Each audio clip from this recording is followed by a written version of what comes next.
Olá, seja bem-vindo a mais um podcast, programa Lição em Dose Dupla.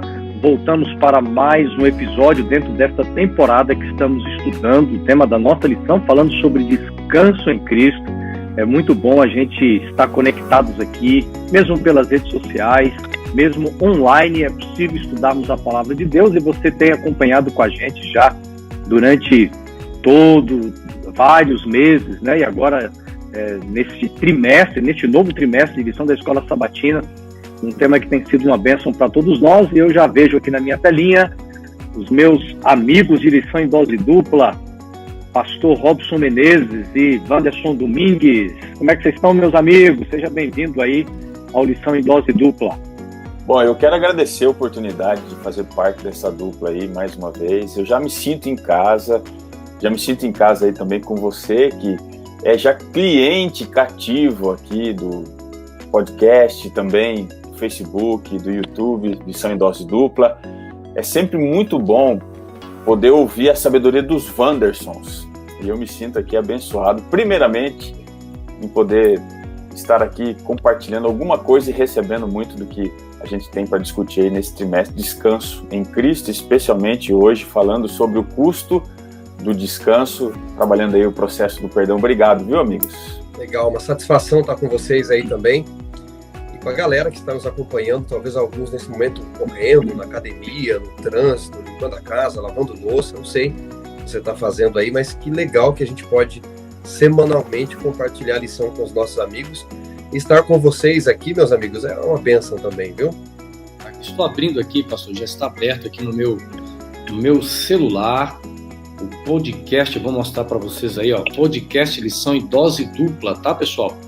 Então vai nas principais plataformas, Xará, Deezer, Spotify,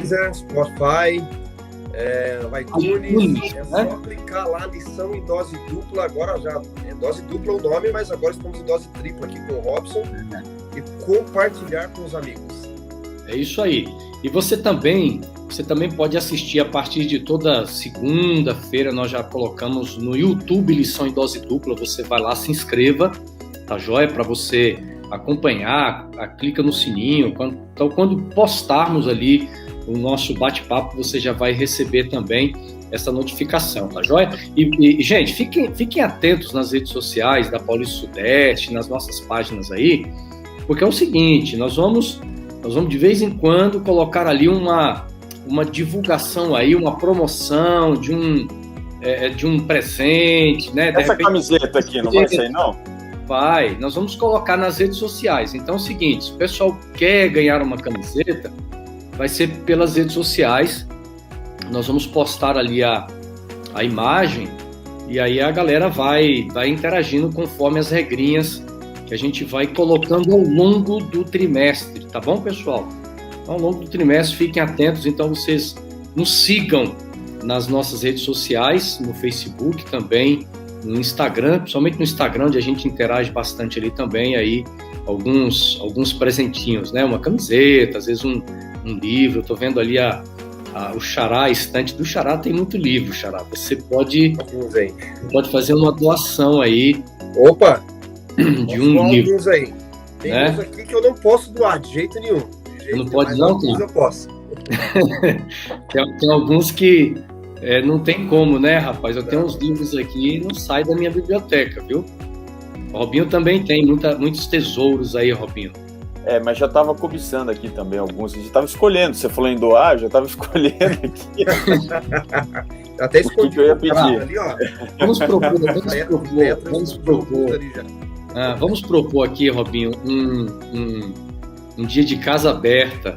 Lembra da casa aberta? Para quem não sabe, a casa aberta era um dia lá no NASP, né? No nosso tempo de velho IAE, antigo IAE, Engenheiro Coelho. A casa aberta era um sábado que os professores abriam a casa para os alunos visitarem, almoçarem, né? Evidentemente que tinha um limite de alunos para a casa do professor, né? Então nós vamos fazer uma casa aberta na casa do Xará e você vai poder escolher um livro. Vou esconder os mais raros aí. Eu tenho um livro aqui na minha biblioteca sobre os reis babilônicos, é uma tese doutoral, existem só 27 versões dela no mundo. Então essa eu vou esconder. Então, tá bom. Depois você revela onde você escondeu pra gente. Ô, pastor Robson, mas os meus filhos já passaram pela idade dos seus, né? Os meus chegavam na biblioteca, ia tirando os meus livros, jogando no chão, pegando a caneta, rabiscando, tinha que ficar cuidando ali. Já está nessa fase aí ou não? Rapaz, olha, eu tô torcendo para passar essa fase, porque o negócio tá feio aqui. Cada hora você vê o livro de um jeito diferente, né? O livro, a mesa, a cadeira, as paredes. Né? Os livros com dedicatórias, com letras estranhas, idiomas estranhos, né? É assim quase mesmo. Ininteligíveis, ininteligíveis. Legal, viu, gente? É bom bater esse papo aqui, pessoal. Ó, você que assiste aqui, nós somos amigos, então a gente gosta de bater papo, conversar. Mas hoje, o nosso bate-papo mesmo, nossa conversa, nós vamos falar sobre um tema, um indivíduo assim que... As histórias bíblicas, eu sou apaixonado por histórias bíblicas, né? E hoje nós vamos falar sobre um personagem, porque dentro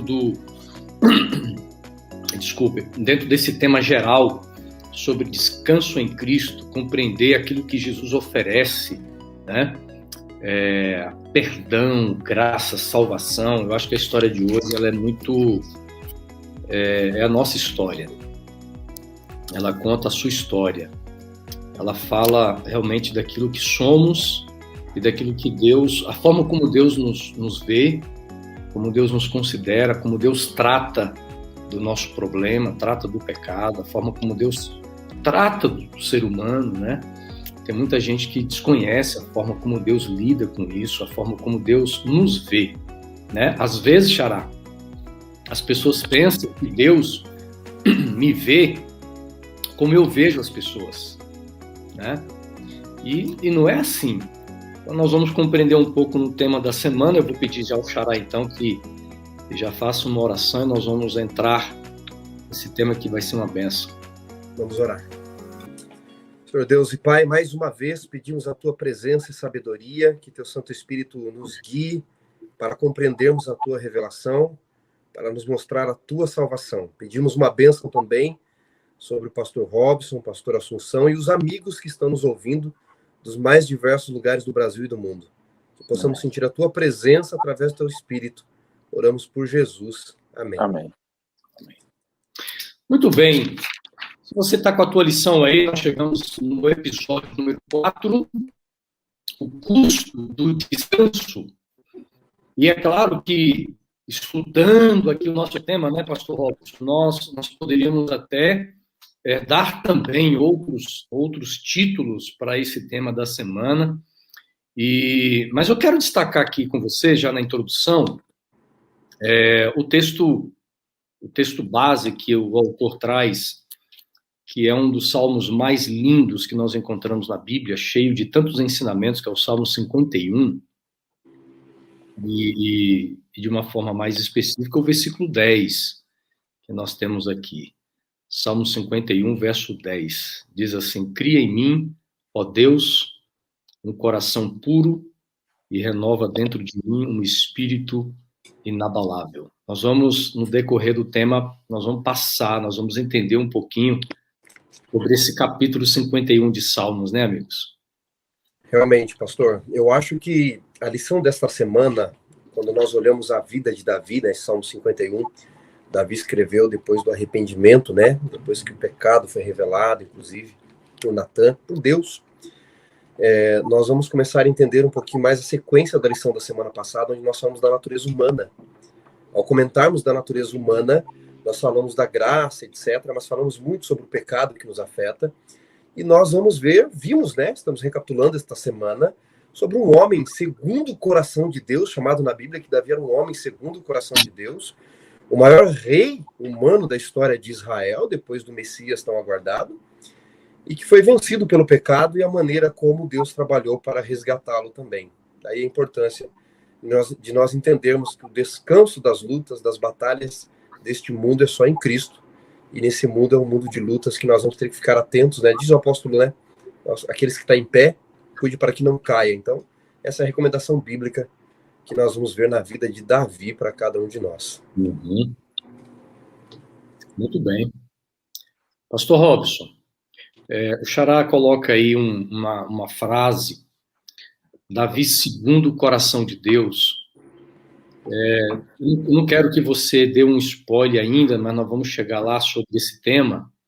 Mas, como introdução, como é que é possível um ser humano ter, não agora de forma específica Davi ainda, mas será que é possível o homem com a natureza que nós temos, a gente ter esse coração, ou sermos, né, melhor, homens, mulheres, segundo o coração de Deus, parece muito estranho, soa algo muito, vamos dizer assim, muito aquém, muito além, melhor, muito além daquilo que nós realmente podemos ser, e a Bíblia, Deus chama, né? A forma como Deus olha para Davi, homem segundo o coração de Deus. Isso reflete um pouquinho o nosso ideal, nossa intenção de alcançar a graça. A gente pode ser tentado a imaginar que precisamos escalar alguma coisa para chegar a um nível de aceitação divina.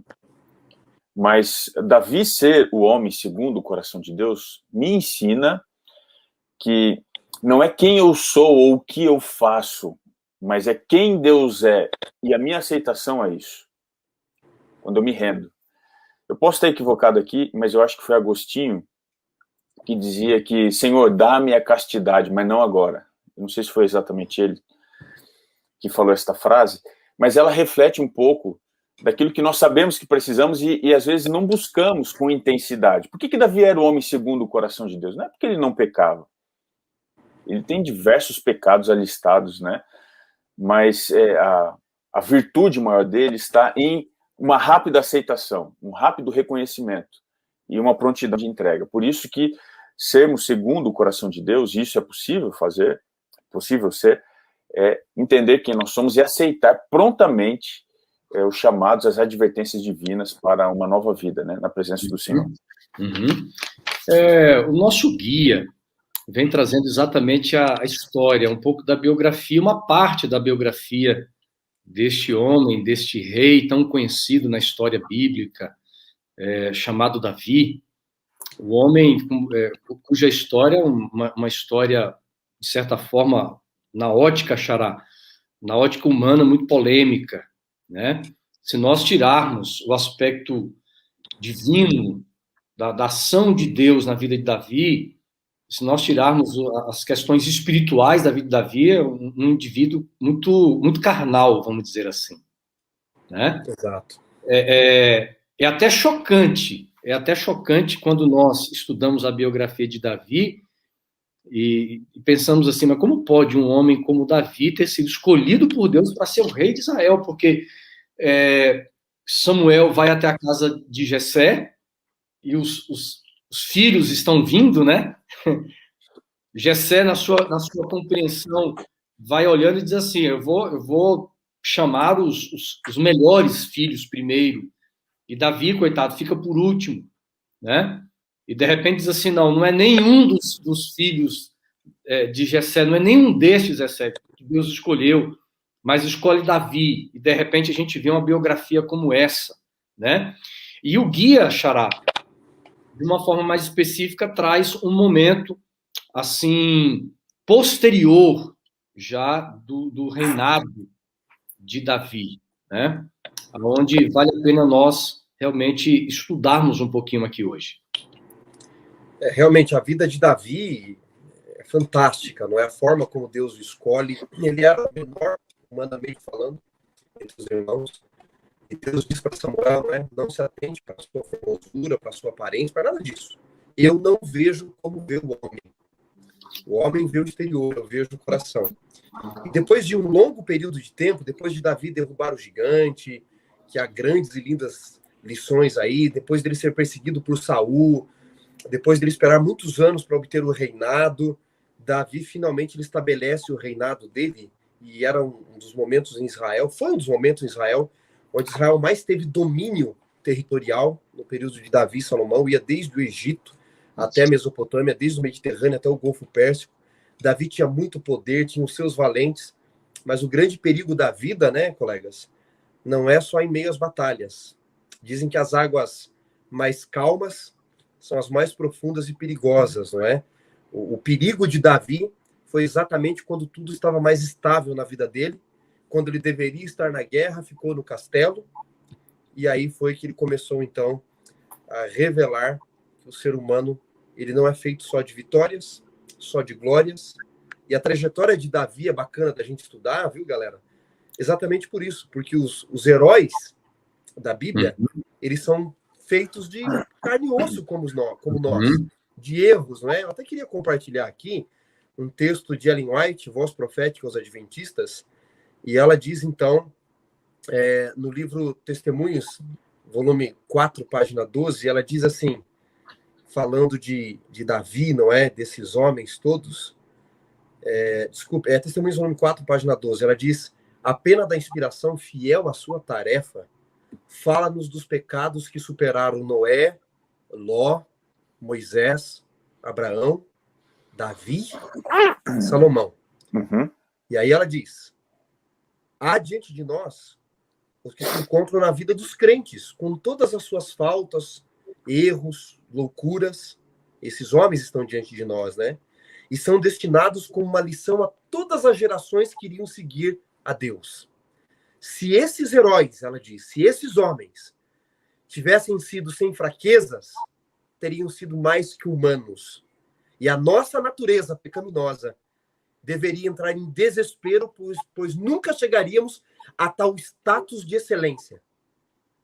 Então é por isso que a Bíblia conta a história desses homens. Deus não dourou a pílula. Eu não sei vocês, mas dos heróis aí, da atualidade, esses heróis do mundo Marvel, DC, eu não gosto de heróis que não podem ser afetados por nada. Quanto mais humano for o herói, mais eu me atraio a ele, mais eu gosto.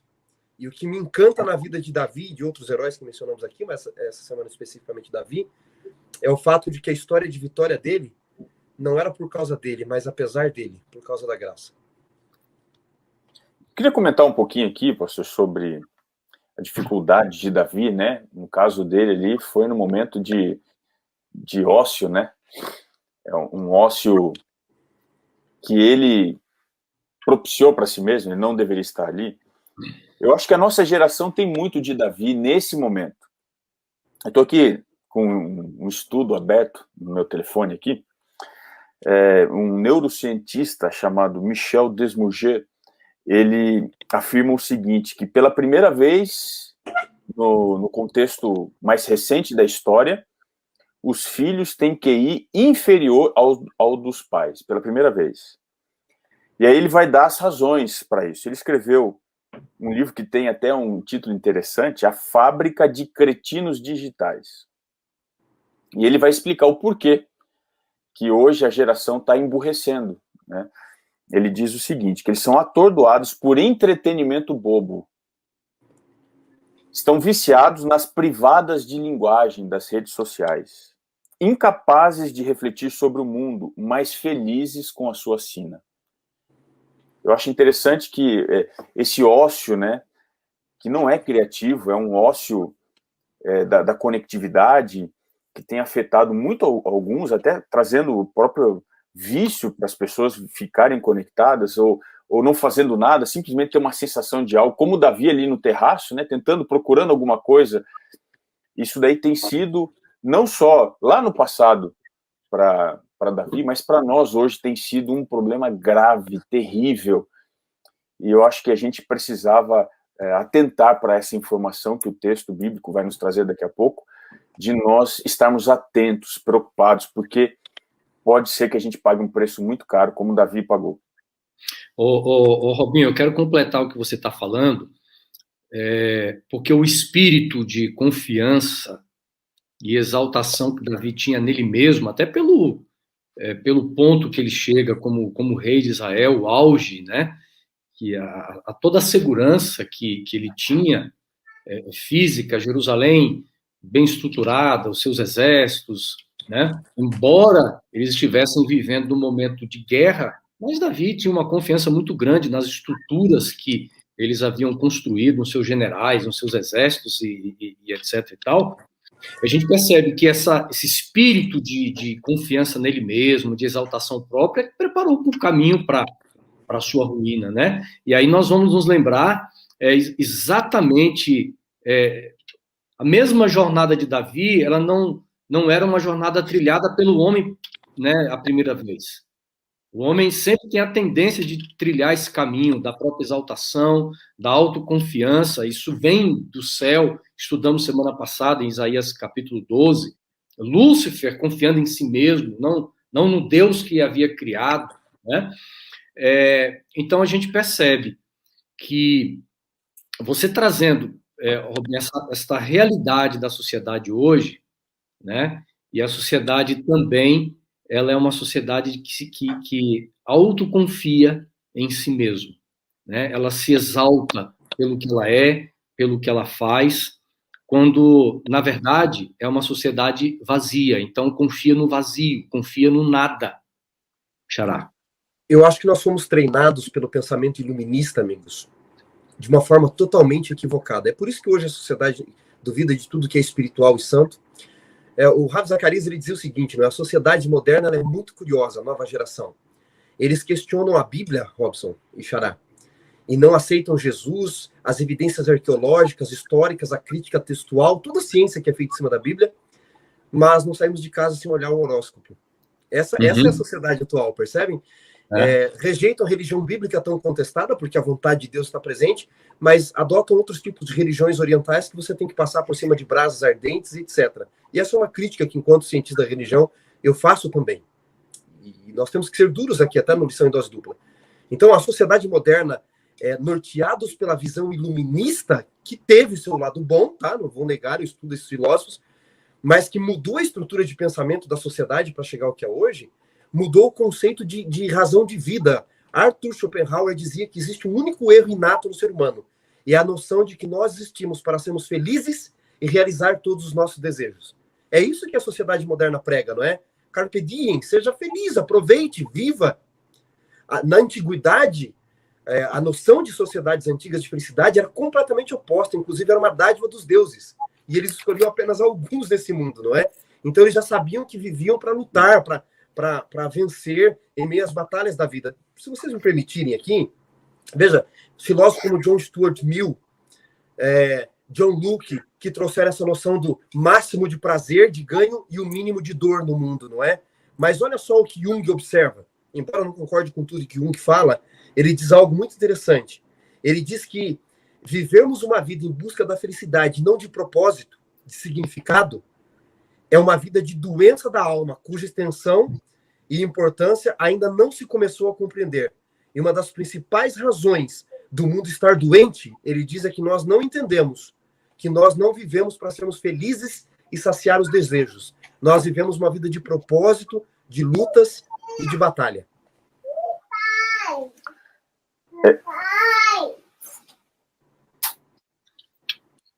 Tem alguém clamando por papai aí.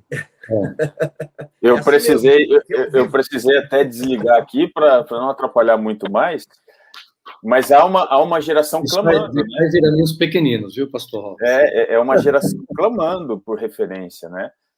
E nós precisamos ter essa referência, como o pastor Vance colocou há pouco, né? Não só na busca pela felicidade, mas pelo significado. Dentro desse processo, eu acho que a lição, o guia, né?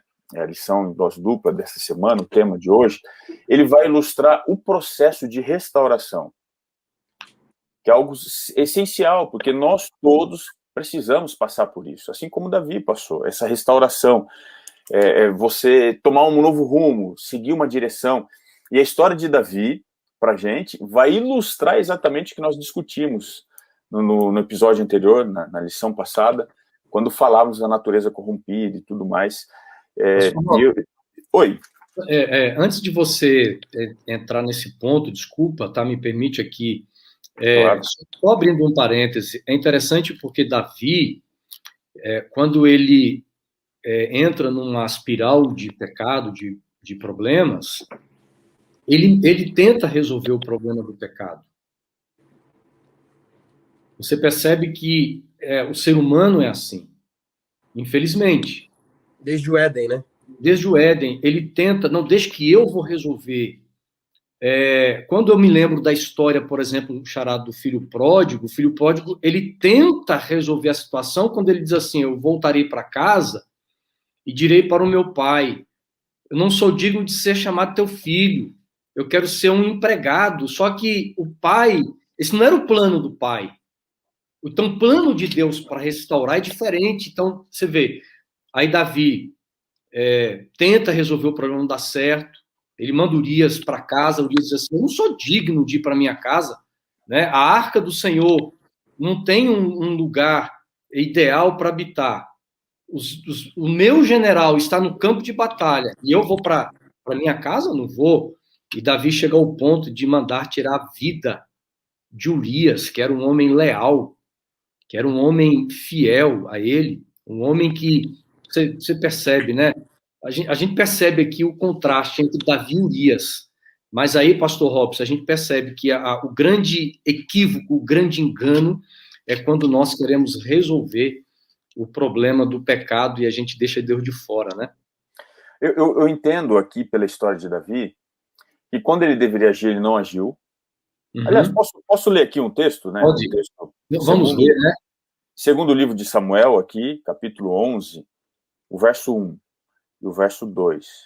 Uhum. Diz assim, decorrido um ano, no tempo em que os reis costumavam sair para a guerra, enviou Davi a Joabe e seus servos com ele e a todo Israel, que destruíram os filhos de Amon e sitiaram Rabá. Porém, Davi ficou em Jerusalém. Veja, era o tempo dos reis saírem em guerra, ele fica em Jerusalém.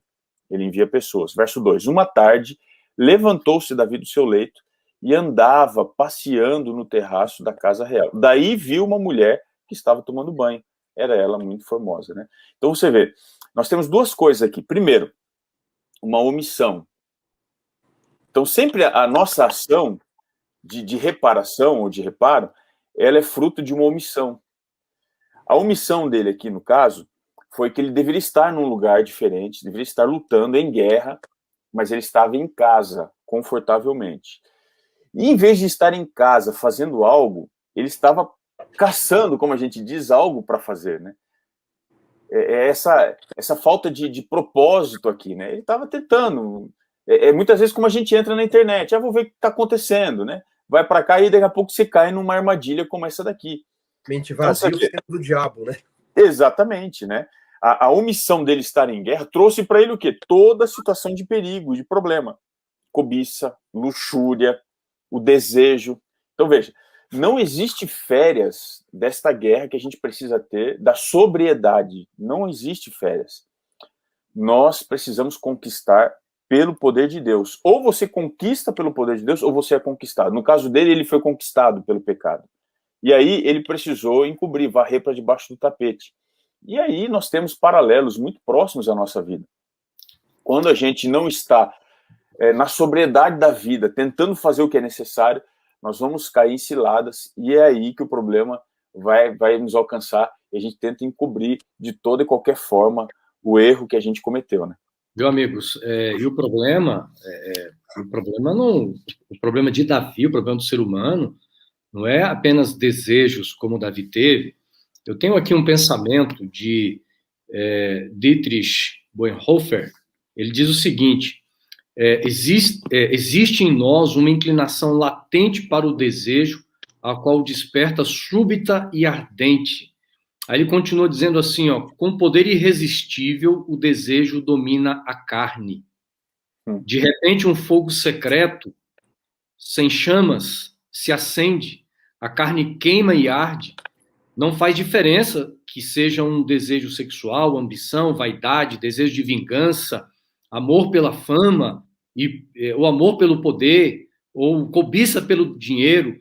E ele termina a frase, né, melhor, eu termino aqui as palavras dele dizendo assim, neste momento Deus é praticamente irreal para nós.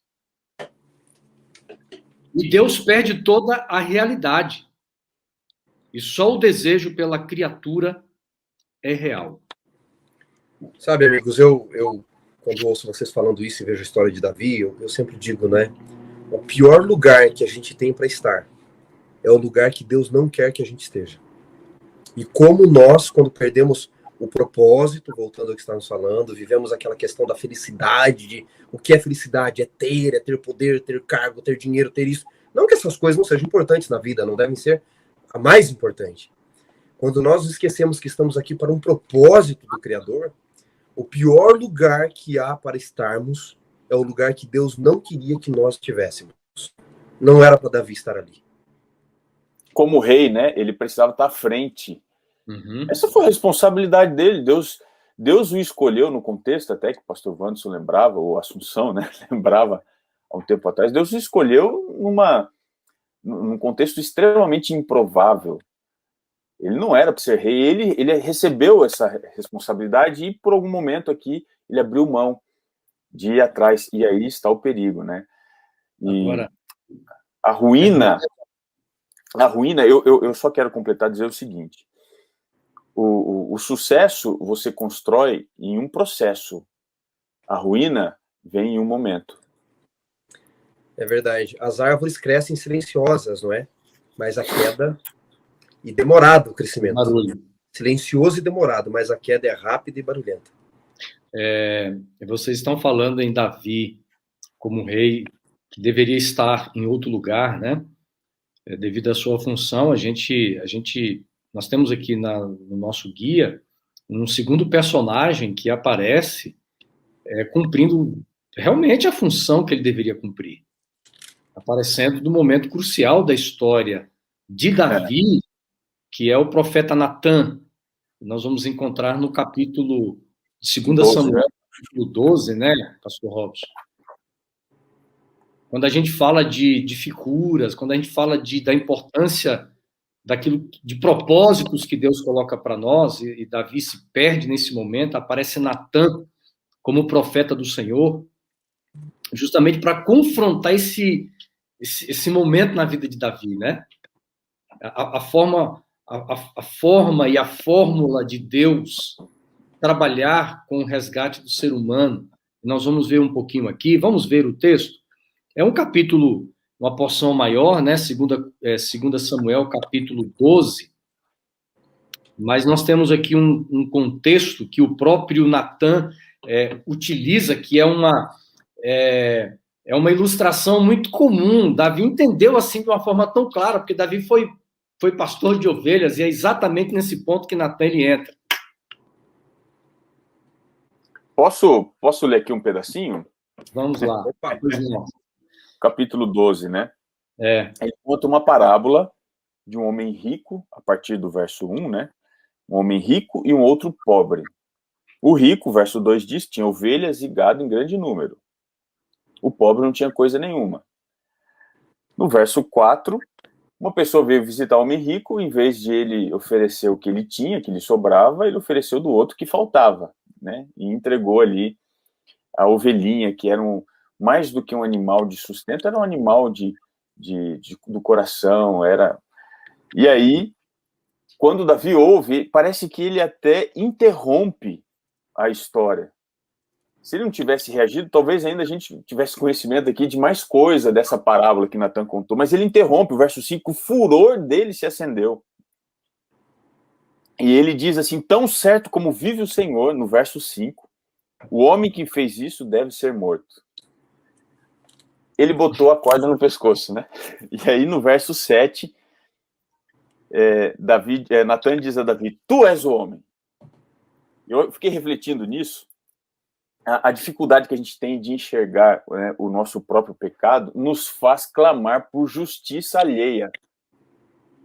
Quando a gente não confessa o que a gente faz de errado, quando não entende quem a gente gosta de acusar os outros.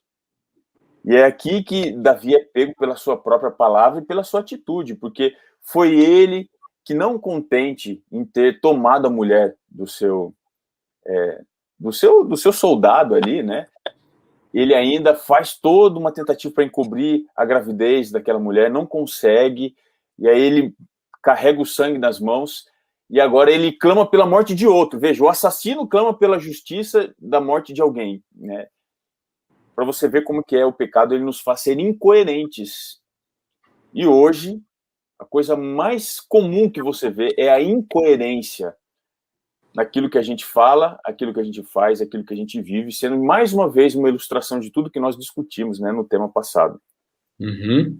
É curioso que no direito, amigos, quando você comete um crime e tenta ocultar, por exemplo, o cadáver, você não é sentenciado ou julgado apenas pelo crime do homicídio, mas pela ocultação do cadáver, do crime que você cometeu, não é? Davi, ele vai cometendo um erro atrás do outro, não é? E essa é a história humana. Nós somos pecadores, nós erramos, e quando a gente tenta resolver sozinho, a gente estraga mais ainda, não é? Sem Deus, não há como. Amigos, agora eu queria dialogar com vocês. Eu acho que a parte mais importante, mais linda da história é restauração. A restauração começa exatamente neste capítulo aí, né? Versículo 13, né? Versículo 13, pastor Robson, diz assim: então Davi disse a Natã: pequei contra o Senhor. E Natã respondeu: também o Senhor perdoou o seu pecado, e você não morrerá.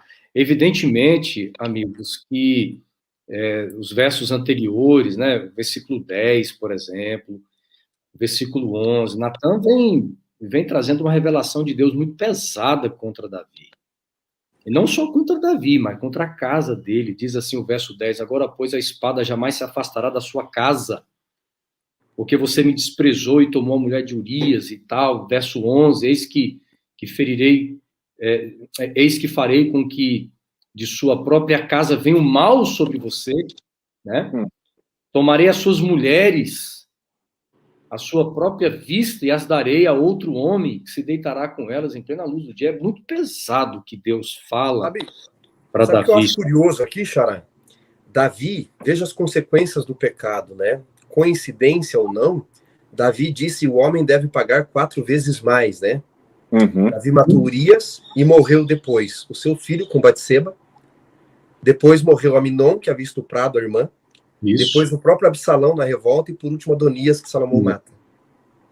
Como o pecado traz consequências. Há um texto bíblico que diz: o seu pecado vai te visitar. Essa é uma realidade desse mundo. E não for a graça de Deus, o Lewis diz que os pecados nos destruiriam e se autodestruiriam. Mas uma coisa que me chama a atenção na restauração, nesse processo de restauração de Davi, sabe o que é, colegas? É a história que Natã conta, mas dentro da história tem um elemento interessante. Porque depois que ele conta a história e Davi diz a sentença do homem, no capítulo 12 ainda, que é o processo de restauração, que Davi tinha que primeiro reconhecer quem ele era para poder se arrepender. Não haveria arrependimento se não houvesse reconhecimento de que ele era um pecador, um assassino. No capítulo 12, quando Natã conta a história, ele acrescenta algo sobre Davi. Ele diz assim, versículo 7. Então disse Natã a Davi: tu és o homem. Mas ele não para aqui. Geralmente a gente para por aqui, né? E aí ele continua: assim diz o Senhor, Deus de Israel: eu te ungi rei de Israel. Eu te livrei das mãos de Saul. Eu te dei a casa do teu Senhor, mulheres, servos. E te daria muito mais coisas. Por que depois de contar a história no processo de restauração, Natã acrescenta esse detalhe? Ele está lembrando Davi. Se eu pudesse parafrasear, né, ele estava dizendo: Davi, eu te tirei de trás das ovelhas de Jessé. Parece, Assunção, naquilo que você falou no início aqui da lição, que no processo de restauração a gente tem que se lembrar quem a gente é, de onde a gente veio, para onde a gente vai. Deus está dizendo: Davi, quando todo mundo via um pastorzinho, eu enxerguei um rei. E agora que todo mundo vê o rei, eu queria enxergar o pastorzinho. A essência. Você se esqueceu de quem você é, Davi. Porque você se esqueceu quem eu sou. Você perdeu o propósito de vida. Você se esqueceu. E eu queria enxergar aquilo que eu via antes. E aí tem um texto que eu gosto muito, Isaías. Eu vou ler na versão da linguagem de hoje. Isaías 51, verso 1. A última parte diz assim: ó lasca da pedra, não te esqueças da rocha de onde foste cortado. É o que Deus está dizendo para Davi, amigos, através de Natã. Ó, você é lasquinha. Por mais poder que você tenha, né? por mais influência, títulos que você tenha, você é a lasca da pedra, que foi cortada de uma rocha, inclusive. Eu não posso esquecer de onde eu vim. Eu sei quem eu sou, Robin. Eu sou o caipira, o filho bastardo. Eu sou o pecador. Eu sei quem eu sou. E Deus está tentando lembrar Davi, quem ele era. Quem Deus era, o que Deus havia feito. Ó lasca da pedra. Nunca te esqueças da rocha de onde foste cortado. Aí Natan chega para Davi e diz, assim diz o Senhor, eu te tirei, eu te fiz, eu te dei, eu te formei e faria muito mais. Você está se esquecendo de onde você veio, a quem você pertence e quem você é. Viu, Xará?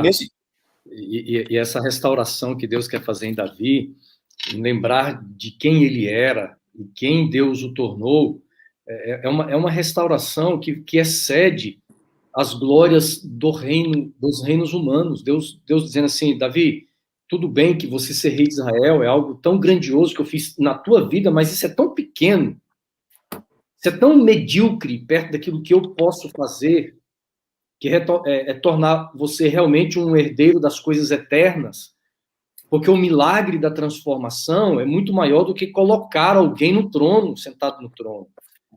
Uma vida transformada é uma ação de Deus muito maior do que Deus pegar um indivíduo, um Nabucodonosor, e colocar sentado no trono. Né? Exato. Eu queria lembrar algumas coisas aqui, nesse contexto. Primeira coisa, Natan trouxe Davi à consciência através da lembrança de quem Deus era, mas especialmente do juízo, aquilo que foi colocado aqui. Falou assim, olha, você vai pegar suas mulheres, e de fato tudo isso aconteceu, né? O juízo. Quando ele está diante do juízo, essa cena, ela faz ele cair em si. O juízo, queridos, é a forma pela qual Deus nos faz entender a complexidade da graça e a viver a expectativa que vem dela. Quando a gente vai lá no Salmo 73, Asaf, a mesma coisa. Ele olhava para o perverso prospera, ele faz isso, ele faz aquilo, até que eu entrei até vi o seu santuário e vi o destino deles. O Salmo 73 mostra isso também, essa medida. O juízo é um chamado à sobriedade, é um chamado à razão. Então a gente tem que lembrar que, diante do nosso pecado, nós temos que dar conta daquilo que nós somos e do que nós fazemos. E aí, quando a gente lembra disso, eu queria colocar essa primeira coisa, a segunda coisa acontece. A gente, então, cai em si e entende que o pecado nada mais é do que uma ação direta contra a pessoa de Deus. Uhum. O pecado que eu pratico não é contra o Wanderson, nem contra o outro Wanderson, não é contra a pessoa que está aqui, nosso amigo, né, nosso amigo que está assistindo, não.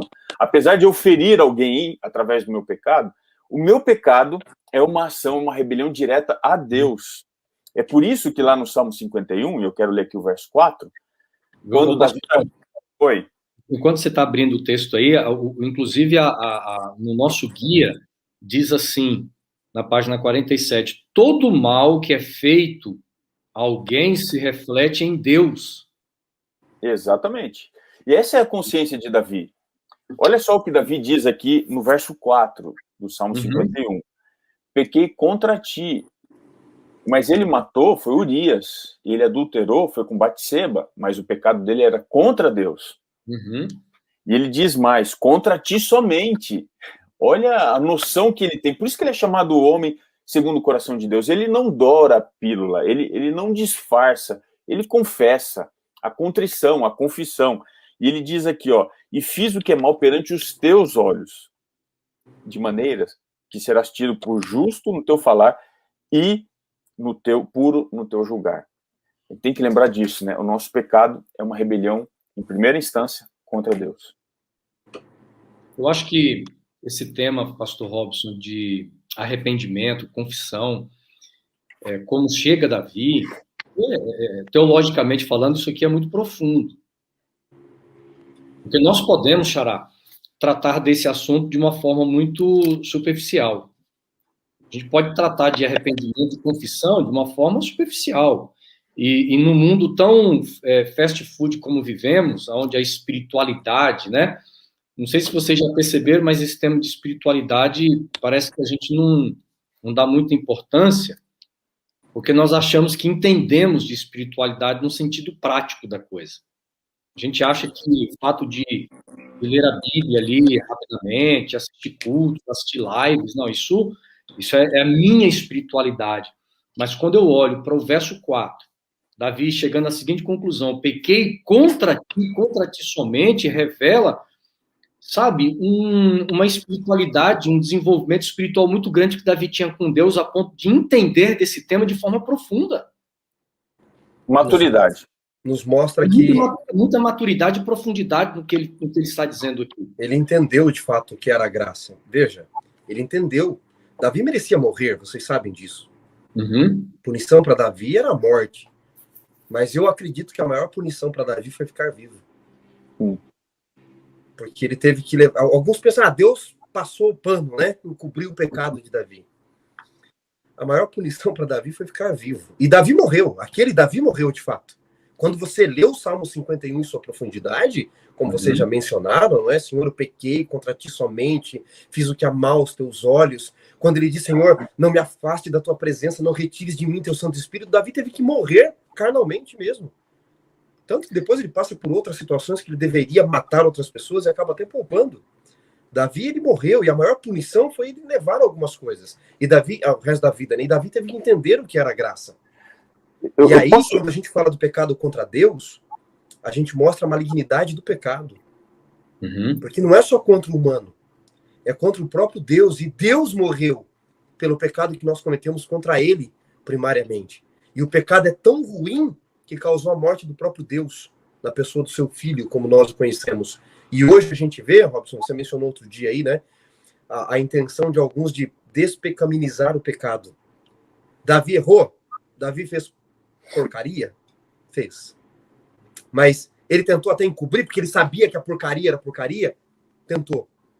Mas quando ele viu que não tinha mais jeito, Davi disse, não, eu errei, eu pequei mesmo, pecado é pecado. Ele não disse, não, isso aqui não é pecado, é só... Veja bem, não é bem por aí. Pecado é pecado. E pecado requer expiação. E aí ele foi o único que podia salvá-lo.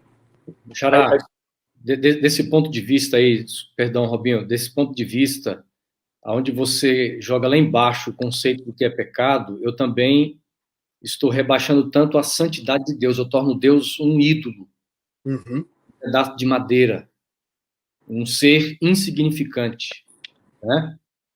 Exatamente. E eu queria comentar uma coisa interessante sobre esse processo que a gente precisa entender, inclusive o guia toca aqui, na parte de terça-feira, que é os efeitos que o pecado traz.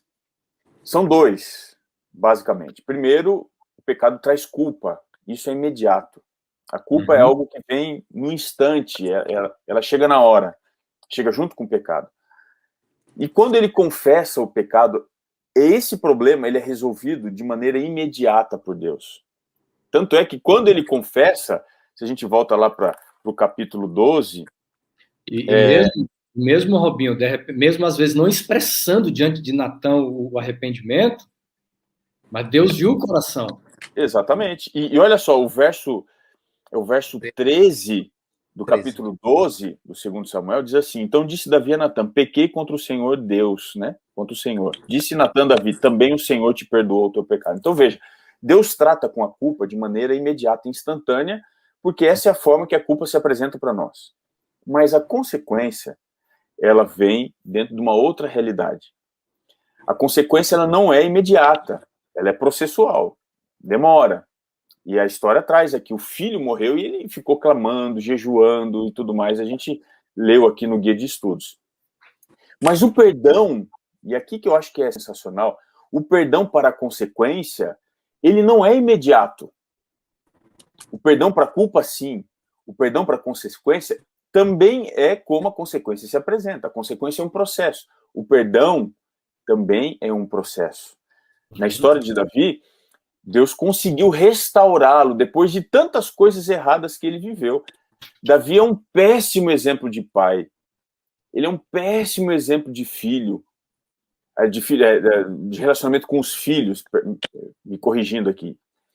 Ele é um péssimo exemplo de espiritualidade, porque, veja, a consequência do seu ato, ela se estende ao longo da sua vida. Os seus filhos, praticamente todos, com exceção de Salomão, que também teve problema lá na frente, demonstram que eles tiveram dificuldade na criação com o pai. Mas, ao mesmo tempo, o perdão de Deus vai, ao longo das dificuldades que ele vai enfrentando como consequência do seu pecado, o perdão vai transformando, vai o restaurando, a ponto dele ser a luz, a lâmpada, o exemplo da vida de Cristo, a presença do Messias entre nós. O Xará, Salmo 51, os versos 7, 8, né, diz assim: purifica-me. Tanto o verso 7 como o 8, esse pedido de Davi de purificação, inclusive o verso 10, ele pede um novo coração. É interessante porque é uma linguagem, no verso 7 aí em diante, é uma linguagem dos rituais de purificação, dentro do contexto cerimonial de Israel, né? E a gente deixa passar um detalhe legal aqui, né? Porque nesse ritual que você mencionou, Davi diz assim, né? Purifica-me com hisopo e ficarei limpo. Lava-me, não é? E ficarei mais alvo do que a neve. Davi poderia dizer, me purifica com teu sangue, não poderia? Ou com água, que era um símbolo de purificação também, né, para os judeus, o ritual da lavagem. Mas o hisopo, alguns não devem conhecer, que estão nos vendo ou ouvindo, mas ele é uma planta utilizada no Oriente, especialmente na época para rituais, muito parecido com hortelã e tinha aromas. Então, ele está dizendo assim, ó, tira esse cheiro ruim que eu estou, de pecado, e me purifica com este cheiro que você pode passar para mim, não é? E tem um outro detalhe que eu queria mencionar aqui, que é o fato do guia falar de esquecer, não é? Dos pecados. Amigos, Deus esquece. Eu sou esquecido para alguns objetos pequenos, assim, eu perco objetos pequenos, assim, fácil. Perde toda hora, né, Xará? Carteira, celular. Outro dia meu celular, fiquei 2 dias assim, ele estava dentro da geladeira. Eu tinha perdido, estava quase acionando a polícia. Chave do carro, né, Xará? A sua chave do carro ficou 15 dias na minha bolsa, rapaz. A chave de casa ele esqueceu no meu carro já. Olha só, vocês me dão... isso aí já é acusação dos pecados, hein? Mas o pior não é esse, Rob. O pior é o dia que eu fui no shopping e acusei lá que tinham roubado meu carro no shopping. Eu lembrei que o carro estava batido, estava uma semana sem ele, fui de Uber. Mas isso aí depois eu acionei a segurança inteira. Né? Mas, enfim... Deus não se esquece, Deus não tem mente imperfeita. Quando Deus diz que lançará os pecados no fundo do mar, não mais se lembrará, Deus não se esquece de nada. A mente de Deus é perfeita, tanto que ele diz que ainda que uma mãe se esqueça do filho que ainda mama, jamais me esquecerei de ti. É que esquecer para o judeu ali, para o hebreu, é não trazer à tona, é abrir mão do direito de vingança. E isso é fantástico, porque Deus vai se lembrar, mas não vai jogar na cara, né? Como diz no velho ditado aí. E ele se lembra do pecado de Davi. Mas a graça, o copo da graça, é muito mais cheio. Por isso Paulo diz, onde abundou o pecado, superabundou a graça. E já que nós falamos bastante do pecado, do juízo, temos que ressaltar a graça. Por vezes as pessoas dizem por aí em círculos religiosos, Xará, não, a gente tem que amar o pecador e odiar o pecado. Só que na lógica medieval perversa, a gente ama o pecador, bem pouquinho, assim, o nosso copo de amor ao pecador, deixa eu pegar meu copo aqui, ele tá por aqui, né? E o copo de ódio tá transbordando e transborda sobre o de amor. Então, a graça é maior em alguns círculos religiosos, onde as pessoas não sabem perdoar, vocês mencionaram aí no estudo, né, sobre alguns não deixarem nem alguns serem batizados, porque querem a vida perfeita do outro, quando nem ele tem a vida perfeita, é que nós não entendemos, para alguns cristãos, o pecado é maior do que a graça. E para Deus, a graça é maior do que o pecado. Por isso que eu disse que a vida de Davi me inspira. E eu li aquele texto de Ellen White no início. Porque se Deus pôde salvar Davi e fazer de Davi quem Davi foi e é para nós, Deus pode também perdoar os nossos pecados, nos resgatar. Tem esse processo, como o pastor Robson mencionou, mas a graça é maior. Enquanto para alguns o pecado é maior que a graça, para Deus a graça é maior que o pecado. E veja bem, Davi como um homem de guerras, de batalhas, Davi é acostumado com vitórias, né? Desde novo. Acho que se a gente for colocar assim, nesse contexto de vitórias na vida de Davi, quando ele era pastor, lutas contra animais que ameaçavam as ovelhas. Você tem história da luta de Davi contra Golias e assim por diante. E Davi entende que a maior de todas as vitórias que ele precisava ter não vinha dele. O verso 10, Rubinho, deixa isso muito claro, essa convicção que ele tem. Que é a vitória da alma. Uhum. Não é a vitória contra o leão ameaçador de ovelhas. Golias. Quem foi Golias? Então, assim, é claro que em todo esse processo Deus estava com ele, evidentemente, mas Davi agora ele chega à seguinte conclusão: há uma vitória que precisa acontecer em minha vida que eu não consigo. E quando ele diz no verso 10, Salmo 51, 10, cria em mim, ó Deus, um coração puro e renova dentro de mim um espírito inabalável. Nós temos aí uma expressão no hebraico, né, para criar, né, para fazer, cria. Já começa o verso 10. Eu acho fantástica aqui a atitude de Davi pela seguinte questão. O Xarai estava dizendo sobre esquecer. Davi não queria esquecer o pecado dele. Ele queria um coração novo, ele pede isso no verso 10, um coração puro, um espírito inabalável. Mas quando a gente vai para o verso 13, olha só o pedido dele. Uhum. Então eu ensinarei aos transgressores os teus caminhos e os pecadores se converterão a ti. Ele não queria esquecer o pecado dele. Ele queria usar o exemplo dele para ajudar pessoas na mesma condição a se arrependerem, a entenderem o que eles necessitavam. Então, o que eu acho interessante aqui é que ele foi para o estágio além do perdão. Mais do que perdão, a gente precisa servir de inspiração. A nossa vida tem que ser assim. Com os nossos erros, as nossas falhas, aquilo que a gente cometeu de errado, ajudar aqueles que estão nesse processo de queda a se levantarem. É isso que Davi clamava a Deus. Ele falava, Senhor, me deixa ensinar. Ele vai colocando mais coisas aqui, até que o verso 19, né, ele fecha isso, dizendo que Deus iria se agradar, porque as pessoas, ao oferecerem um sacrifício, não seria qualquer sacrifício, mas seria um sacrifício genuíno de arrependimento, confissão e a contrição do Espírito. E a ação divina, né? Porque esse esse bará, criar em mim um coração, é um verbo próprio de ação divina. Quem nos dá um novo coração é Deus, é o que o texto está dizendo. Exato. É a ação divina, a parte dele. Sem ele, nós não conseguimos. Sem ele, Davi ia sair com outras Batsebas, matar outros Urias. Se não fosse Deus, ele voltaria ao mundo de pecado de novo. Agora, nós temos vários salmos que eles são missiológicos, e esse verso 13 que você leu, Robinho, e eu destaco aqui também o verso 15, são salmos que podemos chamar de missiológicos, tem que ver com a missão. Sabe, nós estamos vivendo em dias que nós, como povo de Deus, precisamos entender qual é o nosso posicionamento, qual o nosso propósito de vida hoje, que não sou eu que estabeleço, mas o próprio Deus. Então, veja, eu creio nisso. Uma vida transformada, uma vida que é resgatada, transformada, ela é reproduzida numa vida missionária. O problema é que as pessoas não conseguem entender o que é viver uma vida missionária. Tem gente que acha que ser missionário é aquele indivíduo que dá estudo bíblico. Eu acho que apresentar a palavra está dentro do contexto, faz parte da transmissão do evangelho. Mas nós estamos falando aqui, amigos, para várias pessoas que estão estudando a lição, que estão nos assistindo, nos acompanhando, que nunca deram um testemunho a respeito de Jesus, não conseguem entender a vida missionária. E eu vejo aqui um Davi dizendo o seguinte: eu quero ensinar o que Deus fez na minha vida.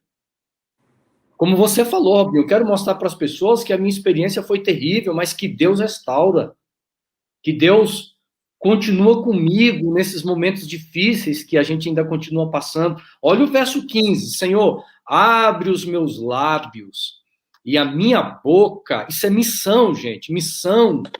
Missão não é querer, sabe, brigar com as pessoas para provar que você está errada porque você guarda o domingo, eu estou certo porque eu guardo o sábado. Missão, segundo o texto bíblico, é o nosso lábio sair dele o quê? Louvor, adoração. Olha aí. Louvor, adoração, né? Engrandecimento ao nome de Deus, aproximação dos pecadores a essa face maravilhosa de Deus, né? Exatamente. E por isso que nós vamos entendendo, né, construindo um quebra-cabeça, quando a escritora Ellen White, no livro Serviço Cristão, ela diz assim, ó, que nós fomos escolhidos para ser testemunhas, para a gente ser luz de Deus na Terra, para a gente sentir a alegria de Cristo, é sentir a alegria de Jesus. Não é para afastar as pessoas, não é para angustiar as pessoas com um modo de viver que Deus nunca pediu. Isso não é ser missionário, mas é a gente ensinar daquilo que Deus fez. É para nós proclamarmos através dos lábios, da sua boca aí, meu amigo, minha amiga, sair da tua boca, vai manifestar louvor ao Senhor, as pessoas verão que grande Deus é esse, que faz coisas maravilhosas na sua vida. Eu quero conhecer, eu quero saber quem é, né? Aprendemos demais com a história de Davi, né? Mas muito mais, Xará, aprendemos demais com a história de Deus agindo na vida do homem. Eu acredito que a história de Davi está ali, de fato, registrado, não para mostrar apenas como um homem bom pode errar, um homem segundo o coração de Deus pode pecar.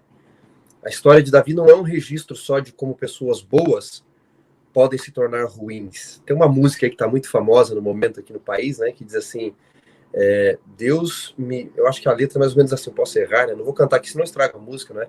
Mas Deus me livre, ou me liberte de mim, da maldade de gente boa e da bondade da pessoa ruim, né?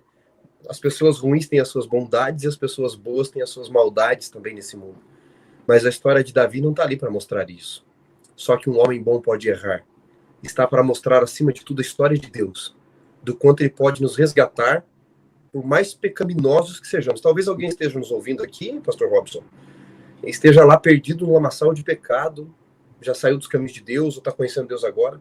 Se Deus pode salvar Davi, Deus pode salvar você. A história não é de Davi só e Deus. É a história de Deus e você, de Deus e eu, de como Deus pode nos salvar. Ellen White diz assim, amigos, a voz profética aos adventistas: aqueles que experimentaram o amor perdoador de Deus e de Cristo. E há também aqueles que desejam realmente ser filhos de Deus, mas reconhecem que seu caráter é imperfeito, sua vida é faltosa, e chegam ao ponto de duvidar se seu coração foi renovado pelo Espírito Santo. A esses eu desejaria dizer: não recuem em desespero. Muitas vezes, teremos de nos prostrar e chorar aos pés de Cristo por nossas faltas e erros. Mas não devemos desanimar, mesmo quando somos vencidos pelo inimigo. Não somos repelidos por Deus, nem abandonados, nem rejeitados. Cristo está à destra de Deus, e há um advogado junto ao Pai, que jamais perdeu uma causa que lhe foi confiada. Lindo, viu? Amigos, a gente podia ficar aqui mais tempo, né? Mas nosso tempo acaba, nosso tempo termina. Olha, como é gostoso a gente terminar, sabe, em alta, vendo esse Deus tão maravilhoso, que tem feito coisas extraordinárias. Quero agradecer pastor Robson, Xará, está sempre com a gente aqui do nosso bate-papo, né? Prazer estar com vocês aí. Temporada, né, Xará? Uma benção. Temporada abençoada. Que Deus abençoe vocês, viu, amigo? Muito obrigado. Nós vamos terminando por aqui, mandando um abraço para você que nos acompanha, que assiste a gente toda semana no Facebook, no YouTube, nas redes sociais aí.